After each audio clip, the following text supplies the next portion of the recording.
Nous sommes en 1934. Malcolm Wheeler Nicholson, un ancien major de l'armée devenu auteur de pulp, fonde la société National Allied Publication qui, en février 1935, sortira le premier numéro de New Fun Comics, recueil de BD inédites. Le succès n'est pas au rendez-vous, pourtant Malcolm persévère avec New Comics.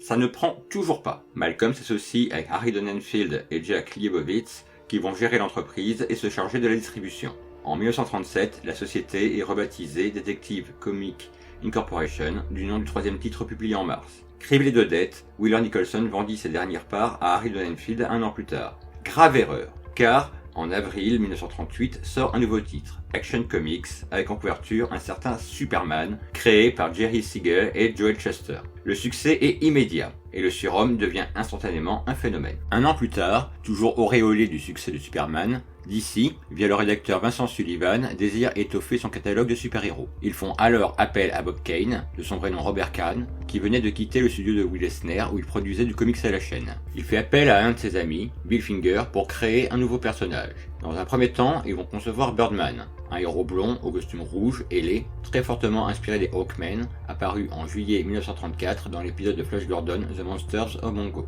Finalement, ils se ravisèrent. Finger proposa de remplacer les ailes par une cape, plus pratique, rajouta le logo, le masque avec ses oreilles pointues et les pics sur les gants. Batman était né, et un premier épisode, The Case of the Chemical Syndicate, fut publié dans le Detective Comics numéro 27. Les influences pour la création du personnage furent nombreuses. Outre Flash Gordon, les créateurs ont été inspirés par les croquis de l'ornithopère de Léonard de Vinci, les films Le Signe de Zorro de 1920 avec Douglas Fairbanks et Bat Whisperers de 1930. L'écriture de Finger sera fortement marquée par le Shadow, créé en 1931 par Walter B. Gibson. La galerie des méchants, elle, s'inspire de ceux de Dick Tracy, et Citizen Kane de Orson Welles influencera Bob Kane dans des cadrages plus audacieux, qui en fera une série très cinématographique. Si Bob Kane reste dans les mémoires comme le créateur de Batman, c'est parce qu'il avait caché à DC la participation de Bill Finger, signant seul le contrat. Il restera ainsi un auteur dans l'ombre, tout comme les futurs assistants de Kane, Jerry Robinson, son encreur, ou George Rousseau, lettreur et artiste de fond. Et c'était il y a 80 ans. 80 ans de bande dessinée, mais également de films et de séries qui ont porté le personnage à l'écran. Et il y en a eu de la série live ou animée, au moins tout ça. Et encore, je ne suis même pas sûr de tout avoir en DVD. Et, comme vous vous doutez, ce serait un petit peu long de tout traiter en une seule vidéo. Nous allons donc la fractionner en 5 ou 6 parties en suivant l'évolution du personnage et ses différentes adaptations sur le petit écran. Allant du Batman de 1943 jusqu'à Harley Quinn qui devrait sortir en octobre prochain. Mais bon, bref. Si la première aventure du personnage est assez connue et facilement trouvable, qu'en est-il de la seconde ? Batman contre le gang du voleur de bijoux français ? Je pense qu'on va avancer un tout petit peu plus vite dans le temps. Très vite, l'univers de notre héros va s'étoffer. Gordon est présent dès la première aventure. Dans le numéro 31, on offre à Bruce Wayne une petite amie en la personne de Julie Madison.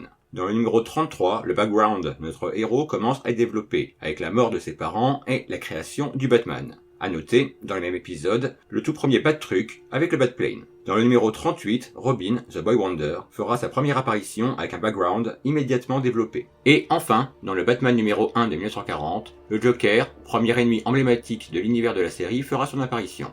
Joker qui trouve son inspiration dans le film de 1928, L'Homme qui rit, inspiré du roman éponyme de Victor Hugo, et par l'interprétation de son acteur, Conrad Veidt, dans le rôle de Gwynplaine, dont ils reprendront les traits et le grimage. En un an, les bases du mythe étaient posées. Face au succès grandissant du Chevalier Noir, la Columbia décide de porter Batman à l'écran en 1943 avec la production d'une série destinée non pas à la télévision mais au cinéma. Car oui, avant les séries télé, il y avait des séries ciné. Pour la faire courte, le format est très ancien. Le tout premier feuilleton ciné a été réalisé en 1910 et adaptait le livre de Gaston Leroux, Arsène Lupin contre Herlock Sholmes.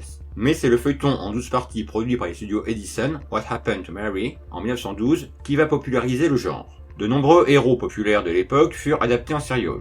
Le format s'y prétend. Comme Fantomas en 1913, Tarzan en 1920, Belphégor en 1927, Flash Gordon en 1936, Zorro en 1937, Buck Rogers en 1939, The Shadow, Terry and the Pirate, Red Rider, The Green Hornet en 1940, Captain Marvel et Dick Tracy en 1941, et j'en passe. À noter que, si Superman a eu droit à une adaptation en dessin animé en 1941 par les Fleischer Studios, il lui faudra attendre 1948, soit 5 ans après Batman pour avoir sa série live avec Kirk Allen dans le rôle titre. Mais bon, puisque Batman n'aura pas de version animée avant 1968, Superman gagne. Bref, le genre des sériels au cinéma verra son apogée entre 1935 et 1945, puis déclinera pendant les années 50 pour finir par disparaître au fur et à mesure que la télévision commencera à s'installer dans les foyers. Car rappelons-le, pour suivre votre série, il fallait à l'époque vous rendre chaque semaine au ciné et payer votre ticket pour regarder une histoire généralement découpée en 15 chapitres. Alors qu'à la télé, à la fin des années 40, on voyait apparaître des séries comme The Lone Rangers, The Ruggers, Dick Tracy ou encore Agence Nostradamus en France pour peu qu'on soit équipé à poste. Fin de digression.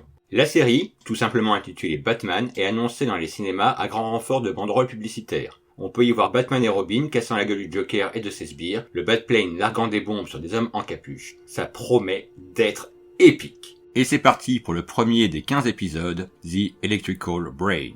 L'histoire commence dans la Batcave, avec une rapide introduction des personnages. On y retrouve Batman, interprété par Lewis Wilson, qui, à 23 ans, reste encore à ce jour le plus jeune interprète du Chevalier Noir. Très vite rejoint par Robin, interprété, lui, par Douglas Croft. Le commissaire Gordon est ici remplacé par le capitaine Arnold qui tiendra à peu près le même rôle que le personnage dans la bande dessinée. Batman et Robin, donc, leur livre de bandits appartenant à la bande de Collins, qu'ils ont menotté dans la rue et marqué du sceau de la chauve-souris. Parce que Batman, il aime faire jouer avec son bat-tampon, ce qui explique sûrement le fait qu'il ait qu'un bureau dans sa Batcave. Plus tard, à la Gotham City Foundation, Bruce Wayne rend visite à Linda Page, personnage apparu pour la première fois dans le Batman numéro 5, ici interprété par Shirley Peterson, qui sera, après Julie Madison, la seconde petite amie du sémillant milliardaire dans la bande dessinée. Bruce joue son rôle de playboy oisif, mais dès que Linda le tournait, il nous explique sa double vie. Why don't you let her know who you really are instead of letting her think you're just a good-for-nothing playboy? Well, if she knew I was the Batman, she might worry. Not that she cares anything about me. Besides, on account of our special assignment from Uncle Sam, our success depends on keeping our identity a secret. Bon, donc, si j'ai bien tout compris, Batman est en fait un agent du gouvernement. Mais putain, Oncle Sam, t'as rien trouvé de mieux pour combattre le crime que d'appeler un milliardaire pour lui demander de se bastonner dans les rues en pyjama avec un masque de chauve-souris? Bref, passons. Ils partent à la recherche de Marty Warren, l'oncle de Linda, à sa sortie de prison. Sympa la belle famille. Mais ce dernier se fait enlever par un ancien compagnon de cellule. Bruce, Dick et Linda, conduits par Alfred, se lancent à leur poursuite. Mais les méchants les sèment en changeant les plaques et la couleur de la voiture. Petit aparté. Dans le serial, la Batmobile est une Cadillac S75 de 1939. Même pas customisée pour le faire ressembler à la Batmobile du comics. Et c'est la même voiture que Bruce Wayne a en civil et en tant que Batman. Alors que les méchants ont une voiture capable de changer quasi instantanément de couleur, mais c'est ça qu'on veut comme Batmobile, pas une voiture que Bruce Wayne utilise tous les jours. Bref.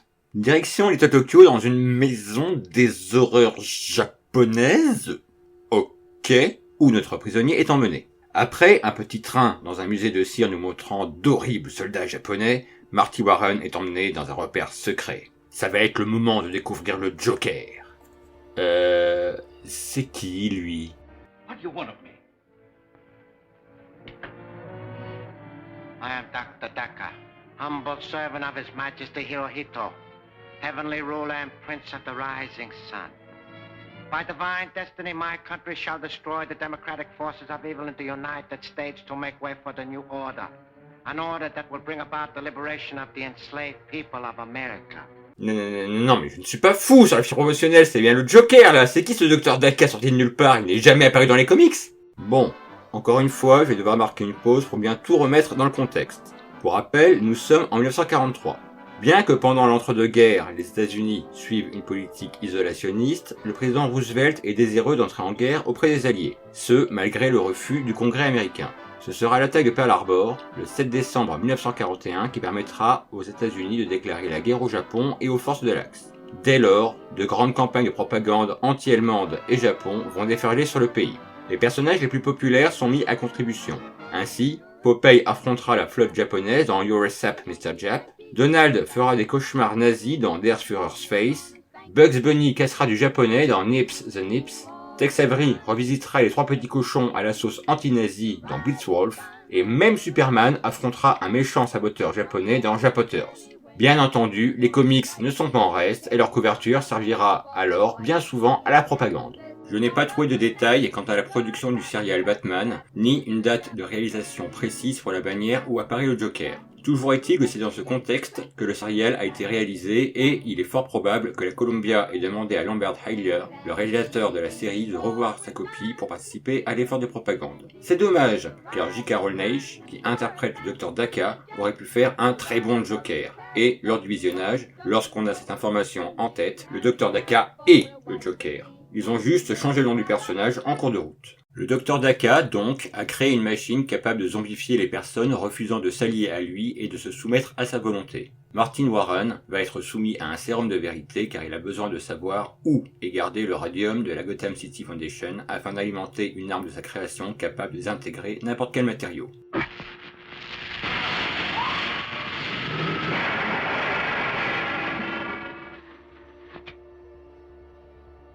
En quittant Linda, Bruce et Dick vont tomber sur les hommes de main de Dacca venus voler le radium. Ils vont les combattre sous leur double identité, mais en prise avec l'un des hommes zombies du professeur, Batman va être jeté dans le vide du haut de l'édifice et cliffhanger de fin d'épisode.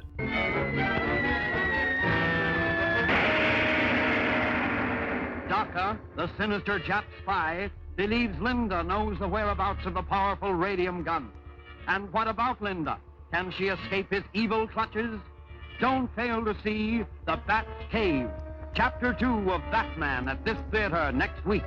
Donc, que penser de ce premier serial ? Tout d'abord, il est clairement raciste. C'est un pur produit de propagande. Mais il ne faut pas oublier que l'on est en 1943. À l'époque, les ressortissants et les Américains d'origine japonaise étaient internés dans des War Relocation Camps, soit environ 110 000 civils. Et la série se conforme malheureusement à toute la propagande anti-nippone de l'époque en accumulant les stéréotypes. Ensuite, c'est bourré d'incohérences. Par exemple, il est clairement dit dans l'épisode 1 que nous sommes à Gotham City. Pourtant, dans l'épisode 5, Bruce Wayne va recevoir une lettre portant son adresse à Los Angeles. L'histoire est un peu mollassonne, les rebondissements quelque peu forcés et prévisibles, mais on passe tout de même un bon moment, grâce notamment à pas mal de bastons plutôt épiques pour l'époque. Et puis la série apportera pas mal aux comics, ne serait-ce que pour l'invention de la Batcave. Si Bruce Wayne possédait déjà un laboratoire dans la bande dessinée, c'est la première fois que la Batcave va apparaître. Et elle sera officiellement intégrée dans les Détectives Comics numéro 83 de 1944. Et puis, il y a Alfred. Oh bien sûr, Alfred existait déjà dans le comics. Il est apparu dans le Batman numéro 16 de 1943. Il ne s'appelle pas encore Alfred Pennyworth, mais Alfred Beagle, et est plutôt rondouillard. Seulement, son interprétation par William Austin dans le serial, où il sert surtout de chauffeur et de comic relief, va marquer les esprits au point d'influer sur le comics. Dans le même Detective Comics numéro 83 où apparaît la Batcave, un Alfred en surpoids disparaît pour revenir avec des traits collants plus à ceux de l'acteur. Le tout expliqué par une cure thermale au cours de laquelle le majordome se serait débarrassé de son embonpoint. Le professeur Dacca, lui, tombera dans l'oubli. Il réapparaîtra juste une fois dans le All-Star Squadrons numéro 42-43 de 1985 en tant que Prince Tito Dacca avant de disparaître à jamais. Si Batman est le premier super-héros de chez DC à avoir été porté en live à l'écran, Superman aura eu droit bien avant lui à un dessin animé, mais aussi, dès 1940, à une adaptation en feuilleton radiophonique. Or, en mars 1945, Batman et Robin viennent se taper l'incruste à la radio auprès de l'homme d'acier dans The Mystery of the Waxman. Ce sera là la première rencontre entre les deux super-héros. Bien avant le Superman numéro 76 de 1952, au cours duquel ils vont découvrir l'identité secrète l'un de l'autre, et surtout, bien avant le World Finest Comics numéro 71 de 1954, à partir duquel leur tandem deviendra régulier. Mais revenons à nos serials. Suite au succès de celui de 1943, une seconde série destinée pour le cinéma est mise en œuvre en 1949 pour célébrer les 10 ans du Chevalier Noir. La série commence par un générique / crédit où on peut voir Batman, interprété par Robert Lowry, et Robin, maintenant interprété par Johnny Deacon, complètement paumé. Un peu à l'image de la suite de la série d'ailleurs. S'ensuit un montage d'extraits du serial de 1943 entrecoupé par des coupures de journaux pour nous montrer que les justiciers masqués veillent sur la ville, malgré le changement de casting. Bref, direction le petit pavillon de banlieue de Bruce Wayne, où on retrouve Alfred qui, lui non plus, n'est plus interprété par William Austin, mais par maintenant Eric Wilton, perdant au passage l'iconique moustache qu'il avait apporté aux comics. Une visite impromptue de Vicky Vale, photographe à Picture Magazine et petite amie de Bruce Wayne, oblige le majordome à interrompre Batman et Robin, qui bossent dans une Batcave qui commence à avoir de la gueule. Bref, Bruce Wayne joue son playboy oisif, blasé, comme d'habitude. Direction maintenant le bureau du commissaire Gordon, qui offre au professeur Williams l'aide de la police pour la protection d'un appareil de prise de commande à distance. C'est le moment que choisissent des malfrats pour visiter des entrepôts. Gordon décide donc d'utiliser le bat-signal et... Non mais t'es fou, lui passe à l'intérieur, tu sais pas la lumière que ça produit pour... Ah, ben non, en fait ça va. Batman et Robin sautent dans la Batmobile, qui est garée tranquillement dehors, mais le temps qu'ils arrivent sur les lieux, l'invention a déjà été volée. Le professeur Hamill, génial inventeur, vient gueuler pour le vol de sa machine, vol dont personne ne l'a encore mis au courant, vu qu'il vient juste de se dérouler, chose qui ne manquera pas de faire tiquer Batman. Grâce à un modèle miniature, le professeur Williams peut faire une démonstration de la machine capable de commander à distance n'importe quel véhicule motorisé, et donc de jouer au petit train. La machine étant alimentée au diamant, toutes les banques et joailleries de la ville devront être mises sous étroite surveillance. Dans son manoir, car oui, lui, il a un manoir, nous retrouvons le professeur Hamill, qui s'avère ne plus être paraplégique grâce à une chaise électrique, et s'avère être le méchant, The Wizard. Sans surprise, la bande du Wizard tente de voler des diamants, mais se font intercepter par Batman. Seulement, plusieurs braquages sont menés en parallèle, et l'un d'entre eux réussit. De retour à la base du Wizard, vient un sous-marin et de la téléportation, cette machine est formidable. Les sbires viennent livrer le butin. Informés par la radio qu'un avion transportant une grande quantité de diamants s'apprête à quitter l'aéroport de Gotham, Batman et Robin décident de remplacer l'équipage pour le piloter eux-mêmes. Mais le Wizard prend le contrôle de l'appareil et le force à atterrir. Les malfrats les obligent un peu facilement à leur livrer les diamants et le Wizard fait exploser l'avion. Et bim!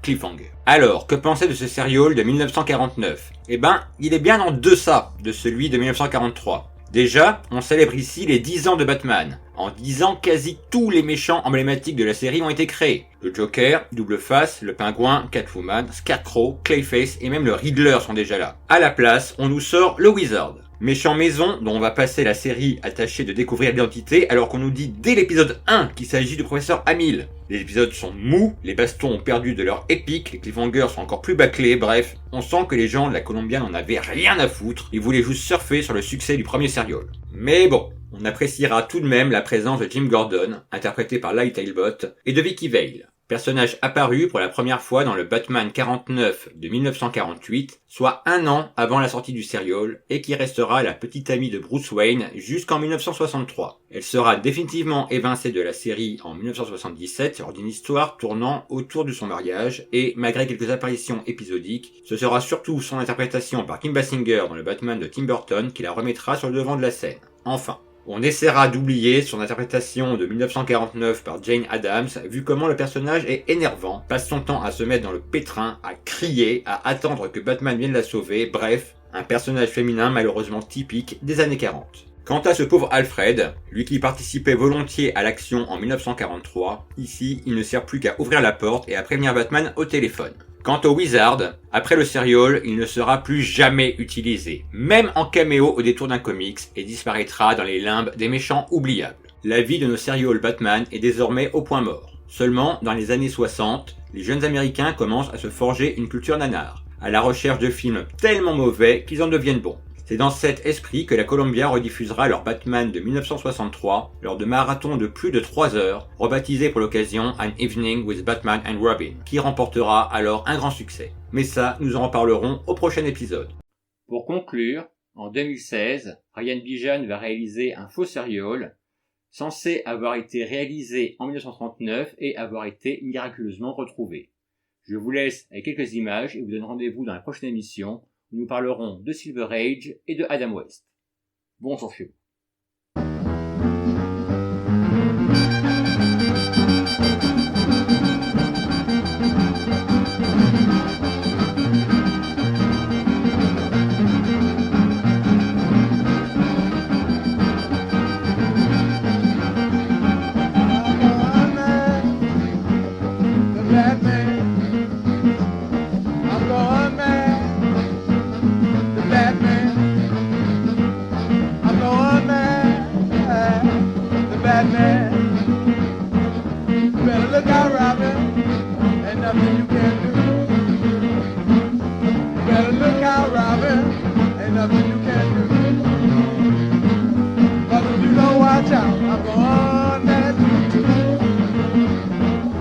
I'm going mad.